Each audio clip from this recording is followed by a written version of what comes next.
Bonjour à toutes et à tous. Je suis ravie de vous présenter une recherche en cours, même si j'aurais préféré bien sûr être en présentiel à Montréal. Alors, la recherche que je vais essayer de vous présenter un peu rapidement, c'est une recherche qui porte sur les coachs qui accompagnent les reconversions professionnelles. C'est-à-dire les coachs qui aident les individus à trouver un travail de qualité, puisque c'est donc les termes clés de ce colloque. Alors, la question de la reconversion professionnelle, c'est une question qui a le vent en poupe en ce moment, hein, qui est une question très, très médiatisée, notamment depuis la pandémie de la Covid-19. On parle de grandes démissions. Je vous ai mis ici aussi un titre d'un article du Monde. Ils démissionnent ou se reconvertissent pour vivre mieux. Où sont passés les salariés? Voilà, donc il y a un grand engouement actuel pour cette question de la reconversion professionnelle, notamment en France, qui est donc le pays pour l'instant sur lequel je me concentre pour mes recherches. Alors, bien entendu, on n'a pas attendu la pandémie de la Covid-19 pour qu'il y ait des reconversions professionnelles. Hein. C'est un phénomène social qui existait déjà avant. Et juste pour donner un chiffre, voilà, en France, 22% des personnes en emploi ont changé de métier entre 2010 et 2015, selon la DARES. Alors moi, ce qui m'intéresse à travers ces questions de changement de métier, c'est pas seulement le changement de métier, mais c'est le marché qui se développe autour de la reconversion professionnelle. Et plus précisément, je m'intéresse pour l'instant au marché du coaching en reconversion professionnelle, qui est un marché donc en croissance, hein, notamment depuis la pandémie. Voilà, depuis la pandémie, on peut assister sur Internet notamment à de nombreux webinaires de coachs qui proposent leurs services. Alors, je vous ai mis des titres de webinaires pour illustrer un peu le propos.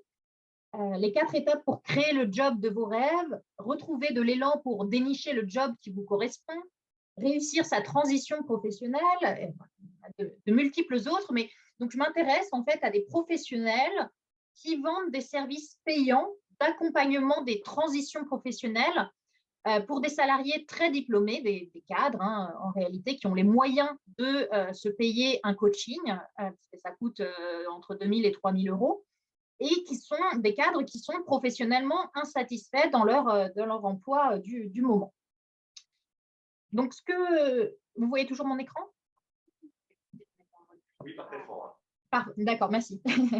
Donc, ce qui m'intéresse à travers le coaching dans le cadre de cette présentation, hein, c'est de le voir comme un laboratoire d'exploration des qualités du travail.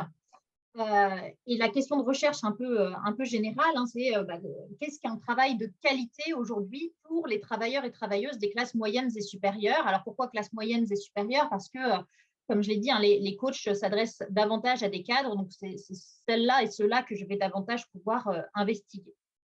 Alors, les hypothèses de cette présentation sont les suivantes. Alors ici, contrairement à beaucoup de communication dans le cadre du colloque, hein, j'essaie enfin, dans un premier temps en tout cas, d'avoir une vision plus descriptive que normative du concept de qualité en le travaillant comme un concept qui est socialement construit par un ensemble d'acteurs, employeurs, salariés, syndicats, mais aussi les coachs qui m'intéresse donc.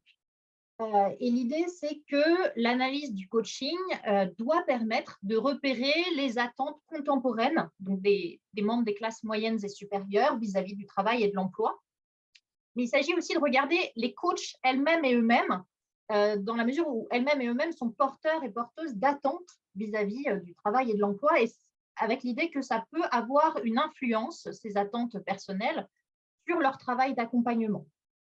Donc, une des questions, hein, c'est notamment de voir si on se renouvelle aujourd'hui hein, la relation entre bonheur et travail, pour reprendre les termes de Christian Baudelot et Michel Golac, et notamment depuis la pandémie. Donc, si je resserre un petit peu ma problématique, celle qui va m'intéresser dans le cadre de cette présentation, hein, c'est la suivante. Dans quelle mesure le coaching en reconversion professionnelle révèle-t-il les qualités associées au travail aujourd'hui, tout en contribuant à les définir lui-même, tout en participant à la définition de ces qualités? Alors, en termes de méthode, je me suis appuyée donc classiquement sur des entretiens avec des coachs. J'envisage d'en faire aussi avec des personnes qui ont été coachées, mais donc c'est un travail en cours hein, qui n'est pas abouti. Donc, des observations du salon Nouvelle Vie Professionnelle à Paris. Et puis, aussi, depuis que j'ai commencé, je me suis inscrite à beaucoup de groupes Facebook, de fils LinkedIn, de vidéos YouTube, de coachs que j'essaye d'analyser. Alors, du coup, je vous propose voilà, un plan de partie où je vous propose d'abord de voir dans quelle mesure le coaching est révélateur du bon et du mauvais travail aujourd'hui et, dans un second temps, de voir comment il est aussi producteur des qualités du travail. Alors, le coaching révélateur du bon et du mauvais travail. Alors, dans ce premier temps de la présentation, en fait, je vais m'appuyer sur tous les contenus et discours qui sont produits par les coachs, notamment sur Internet, dans le cadre de newsletters, de vidéos, de webinaires. En fait, tous les coachs produisent énormément de contenu pour trouver des clients et des clientes. Et cette analyse, alors pour l'instant qualitative du contenu, j'aimerais en faire une analyse un peu plus systématique avec une analyse textuelle, mais plus tard. En tout cas, pour l'instant, cette analyse qualitative m'amène à penser que le mauvais travail, c'est logiquement le travail que les clients et clientes des coachs souhaitent quitter. Et ce que j'essaie de faire ressortir, c'est les termes qui sont associés à ce mauvais travail. Donc, j'en ai regroupé certains: frustration, absence de perspective de carrière, manque de reconnaissance, management toxique, surtravail, temps de transport trop long, fatigue, ennui, burn-out, bore-out. Il y a beaucoup de ces termes qui se réfèrent à ce que Guillaume Tiffon appelle le travail disloqué. Et ce qui est intéressant dans la comparaison de bon travail, mauvais travail, c'est l'idée que l'analyse de ces insatisfactions professionnelles informe logiquement en creux sur ce qu'est un bon travail. Donc, le bon travail, c'est le travail qui est recherché par les coachés et leurs coachs. C'est un travail qui aurait du sens, un travail qu'on exerce par passion, un travail qui a une utilité sociale, qui repose sur des formes de tangibilité, d'authenticité, de temps pour soi et pour ses enfants, surtout pour les femmes. Et on voit se développer aussi assez logiquement un engouement pour les emplois verts et éco-responsables. Et il y a d'ailleurs des startups du coaching en reconversion professionnelle qui proposent de l'accompagnement spécifiquement sur les emplois dits verts, donc comme On Purpose ou Ticket for Change. Alors, si j'en reste toujours au niveau des discours, et en parlant cette fois-ci des discours des coachs à propos de leur propre travail, de leurs conditions de travail et d'emploi, en fait, on s'aperçoit qu'il y a aussi un discours intéressant, notamment dans les entretiens de ce point de vue-là, puisque les coachs sont en fait eux-mêmes et elles-mêmes des reconvertis, d'anciens et anciennes cadres salariés qui étaient insatisfaits et qui se sont reconvertis et en sont devenus des coachs indépendants à leur compte. Et dans les entretiens, notamment que j'ai menés avec eux, on voit, mais aussi dans les productions qu'ils proposent, par ailleurs, ils valorisent énormément certains aspects de leur travail. Alors, c'est un travail qui, selon eux et elles, a du sens. Et le sens de leur travail repose notamment sur l'altruisme, l'idée d'accompagner les autres. C'est un travail qui repose sur l'indépendance aussi, on se réfère peut-être aussi un peu à la notion d'autonomie présentée dans la première présentation. Indépendance en termes de gestion du temps de travail, de flexibilité aussi qui est valorisée. Et enfin, valorisation de l'entrepreneuriat, entre autres, mais entrepreneuriat comme recherche de profit qui devient en fait un jeu pour beaucoup d'entre elles et eux, qui se prennent au jeu de l'entrepreneuriat, qui se forment à beaucoup de choses en termes de web marketing, etc. Alors, bien sûr, ces valeurs, elles ne sont pas propres aux coachs que j'ai interrogés, mais l'idée, c'est qu'elles sont partagées par les travailleurs et travailleuses des classes moyennes et supérieures, et notamment celles et ceux qui seront accompagnés par les coachs. J'en arrive à ma deuxième partie. Il s'agit cette fois-ci non pas de montrer, de voir que le coaching est révélateur des qualités et des attentes vis-à-vis du travail, mais montrer que le coaching participe en fait de la production des qualités du travail, notamment à travers le travail d'accompagnement qui est fait par les coachs. L'idée de cette partie, en fait, c'est de montrer en quoi le coaching a des effets performatifs sur la définition d'un travail de qualité. Alors, cette démonstration, elle n'est pas évidente a priori dans la mesure où les coachs elles-mêmes et eux-mêmes vantent au contraire leur neutralité, la neutralité de leur démarche d'accompagnement qui serait opposée, d'après elles et eux, aux conseils. Les consultants et consultantes expliqueraient aux clients quelle est leur prochaine étape professionnelle, là où les coachs poseraient uniquement des questions et laisseraient les clients et clientes en charge des réponses, en quelque sorte.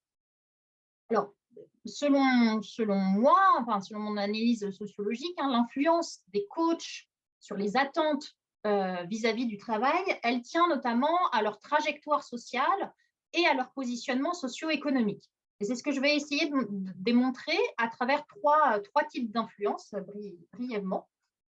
Alors, le premier type, en fait, c'est de montrer que les coachs vont essayer de faire croire que le bon travail, finalement, c'est le travail qui est inscrit en nous-mêmes. Alors, pourquoi ça? En fait, il faut revenir à la trajectoire des coachs. Les coachs, ils ont été formés au coaching généralement au cours d'une formation relativement courte, de quelques mois. Et ils ne se sont pas formés au marché du travail. Ils et elles ne sont pas des spécialistes du marché du travail. Et d'ailleurs, ils et elles le revendiquent en entretien. Ils et elles rejettent les outils et les méthodes qui sont propres aux conseillers et conseillères traditionnels en recherche d'emploi. Et ils revendiquent au contraire une expertise qui serait fondée sur la psychologie. C'est ce que me disait Olivier, un coach de 45 ans en entretien. Je ne suis pas du tout spécialiste sur les techniques de recherche d'emploi. Moi, je travaille beaucoup plus d'un point de vue psychologique sur les permissions, les autorisations, se connecter à son désir. Donc finalement, pour les coachs que j'ai interrogés, le bon travail, il n'est pas à rechercher sur le marché du travail. Le bon travail, il est à rechercher en nous-mêmes, dans une exploration du soi authentique. Le bon travail, c'est le travail ajusté au soi authentique. Et donc, le coaching, c'est une exploration, une révélation de cette espèce d'essence pure qui ne serait pas pervertie par l'entourage familial, par exemple, essence pure à laquelle serait naturellement associé un travail de qualité.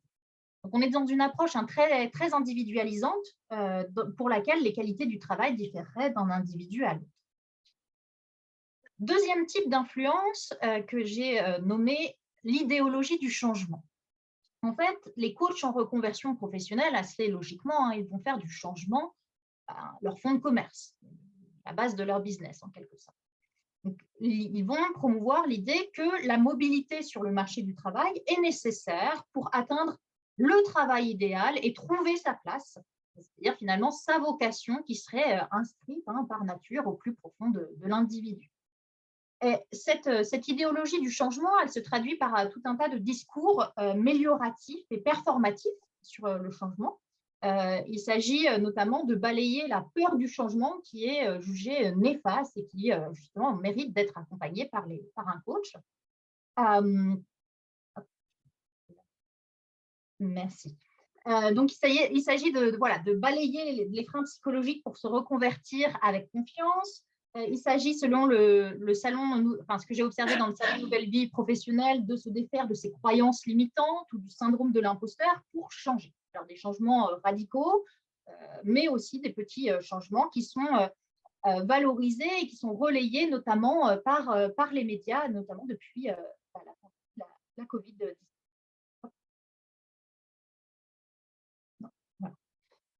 Troisième type d'influence, je vais un petit peu au pas de course, mais donc c'est l'idée selon laquelle le meilleur travail finalement ce serait celui du ou de la coach.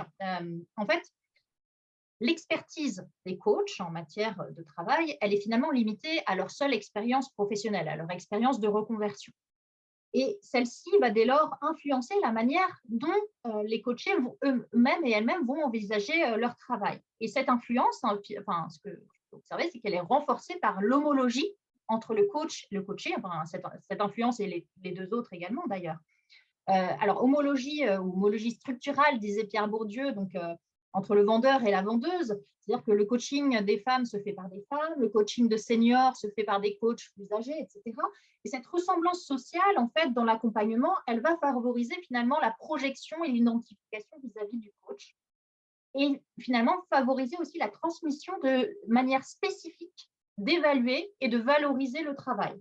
Et donc, la valorisation de l'indépendance et de l'entrepreneuriat qui est celle des coachs, elle va se transmettre aussi aux coachés, d'autant plus qu'il y a beaucoup de coachs qui font du coaching en entrepreneuriat à côté du coaching en reconversion professionnelle.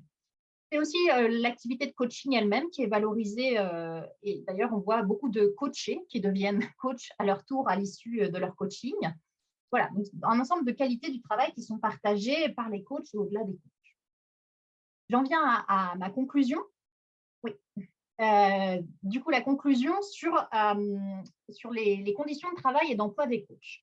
En fait, ce que j'observe, c'est que les coachs consentent finalement à beaucoup de sacrifices pour exercer ce qu'ils estiment être un travail de qualité, donc le coaching. Hein. Moi, j'observe en fait un contraste qui m'a beaucoup surprise au début de mes entretiens, un contraste très fort entre le discours très positif qui est mené dans les webinaires vis-à-vis donc des clients et des clientes et les propos que je recueille en entretien qui me font part finalement d'une très grande précarité en matière de conditions d'emploi, puisque l'indépendance en tant que coach, elle est très difficile à atteindre. La plupart d'entre elles et eux sont plus réactifs. Ils ne font pas seulement du coaching, ils font aussi de la formation, du bilan de compétences. Et souvent, leur reconversion professionnelle s'est traduite par une baisse du niveau de vie. Donc, on observe une précarité en col blanc, hein, définie par Lise Bernard. Et ce que j'observe, c'est que cette précarité, elle est acceptée au nom de la projection dans un futur heureux, un futur meilleur, voilà, selon le concept de Hope Labor qui a été fourni par Kuhn et Corrigan notamment. Donc finalement, voilà, la question qu'on peut se poser, c'est est-ce qu'on parvient réellement à un travail de qualité si on est toujours dans l'attente de ce futur heureux et cette attente va finalement justifier une forme de précarité d'emploi, comme c'est le cas dans de nombreux emplois indépendants aujourd'hui, comme les emplois de coach. Voilà, j'en ai fini. Je vous remercie pour votre attention.